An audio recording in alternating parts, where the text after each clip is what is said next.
CTV News with Ken Shaw and Michelle Dubé. Finally get to say it, spring has sprung. You wouldn't know it from the forecast, though. Our Anwar Knight has his green thumb ready for the new season, but Anwar gardeners are going to have to wait a little while yet.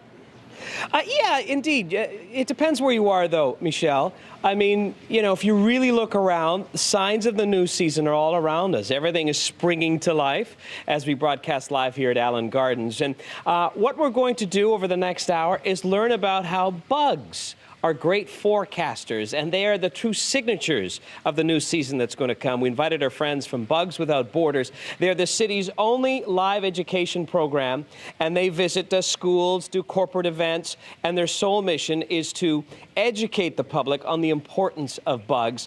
I have here the spiny stick insect from Malaysia, and if you look very carefully, it has spines.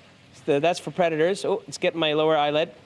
And then on my left shoulder, I have the lubber grasshoppers, and they are from Florida, and you can see they have red on them, and that's sort of an alarm bell, like a warning signal from Environment Canada to other predators.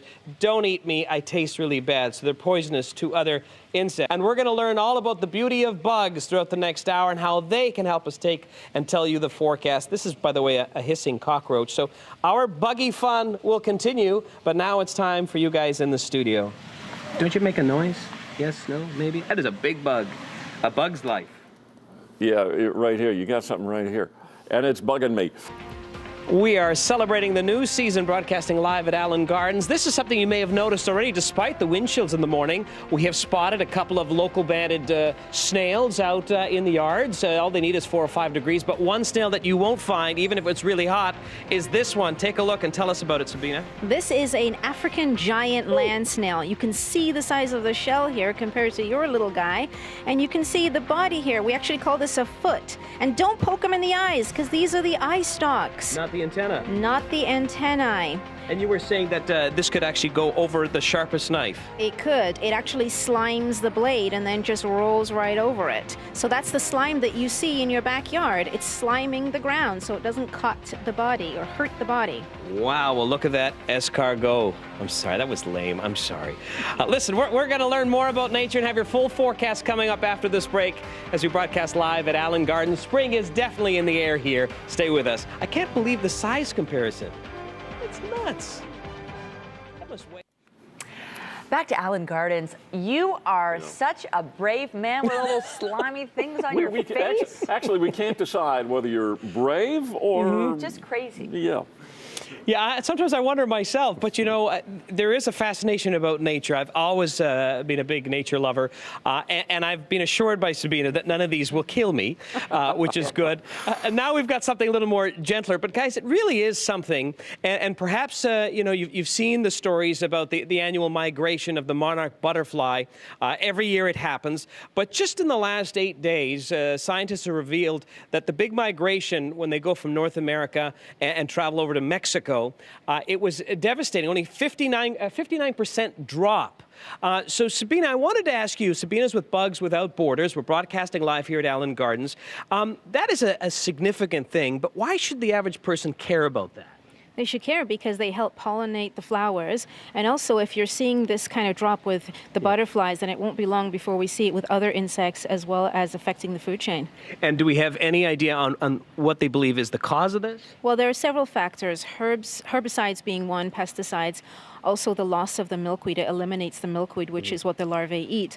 But also, because the weather pattern has changed, this could be a factor as well. Last year was one of the unusual weathers for 2012. Yeah, no so kidding.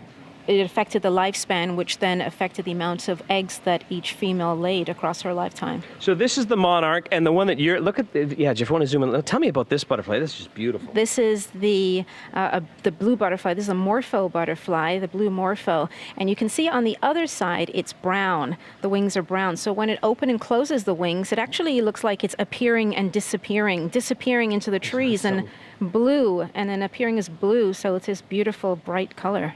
And just very quickly here, if we could just show you, I mean, because obviously the beginning stage of the butterfly are the caterpillars. So if we could maybe talk about this. This was the silkworm, right? Yes.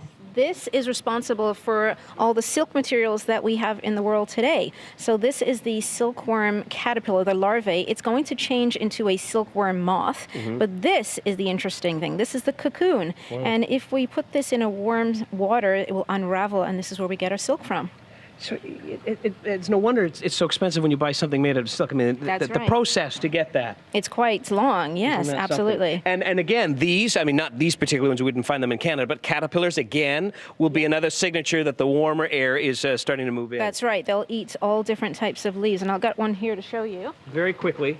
This one is our hornworm or tobacco worm. These are going to eat your tomato plants in your backyard, but they're so beautiful, aren't they? They are beautiful, unless you're a tomato grower. Yes, then you might have some problems. Well, let's take a look at your forecast. We'll start.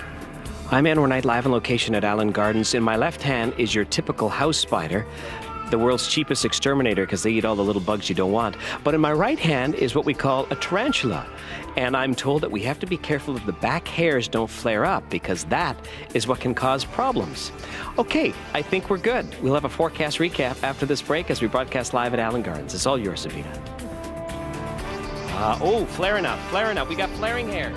I think we should call Anwar Knight the bug whisperer from now on. You handled that tarantula well. And whispering is the key.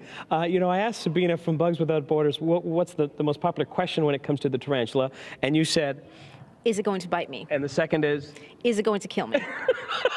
That's basically what I said. But just before we wrap up, these are all common bugs that you'll see here in Ontario. And you know, when you go up to the cottage and you hear that irritating sound, that's the cicada bug, and that's the male's mating call when he's looking for a female. So if you want to get in touch with Bugs Without Borders, it's www.bugswithoutborders.com. We want to thank you, Sabeena. It's been a lot of fun as we celebrate the new season. I also want to thank the folks here at Allan Gardens for allowing us in. And by the way, no insects are killed with Bugs Without Borders. They find them naturally. Back to you inside the studio. Michelle wants that. She wants to take it home. Yeah, sure she does. I do not. I'm glad to watch from a distance.